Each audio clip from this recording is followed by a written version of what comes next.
तर मंत्रिपदाची शपथ घेतल्यानंतर गेल्या काही दिवसांपासून नाराज असलेले मंत्री दत्ता भरणे यांनी अखेर मौन सोडले। मंत्रिपदावरून कुठलीही नाराजी नाही, आपण लवकरच मंत्रिपदाचा पदभार स्वीकारणार आहे अशी माहिती दत्ता भरणेंनी दिली। आणि त्याचबरोबर उपमुख्यमंत्री अजित पवार पुणे जिल्ह्याचे पालकमंत्री होतील असा दावाही भरणेंनी केला।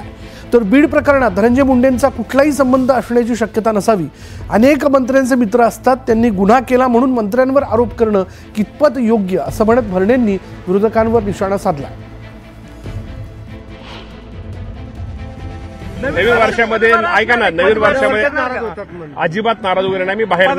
मी ऐका ना, मी बाहेर गेलो होतो, बाहेर परदेशामध्ये गेलो, 10 वर्ष गेलो नव्हतो। आता कुठं गेलो तरी लगेच कुठेतरी नाराज वगैरे, त्यामुळे मी कुठं नाराज वगैरे ह्या गोष्टीमध्ये कुठेही त्यात कुठं तथ्य नाही।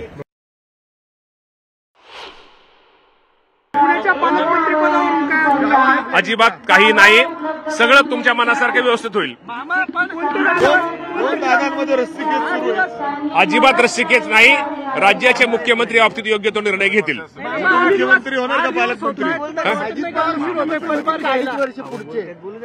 मी आता या बाबतीमध्ये तुम्ही हा निर्णय मुख्यमंत्र्यांचा वरिष्ठांचा आहे, पालकमंत्री का आवडणार नाही आम्हाला? शेवटी आमचा नेता पालकमंत्री नाही, पालकमंत्री तर तुम्हाला मी सांगतो, कुणी काय म्हणू द्या, या जिल्ह्याचे पालकमंत्री अजितदादा पवार साहेबच होतील। की आपल्या सगळ्यांना माहित आहे की शेवटी आता तपास सुरू आहे। काल ते शरण गेलेले वाल्मिकजी कराड, त्या बाबतीमध्ये आपल्या सगळ्यांना माहिती आहे, जो दोषी असेल त्याच्यावरती कारवाई 100% केली जाईल, जो असेल त्याच्यावर कारवाई केली जाईल।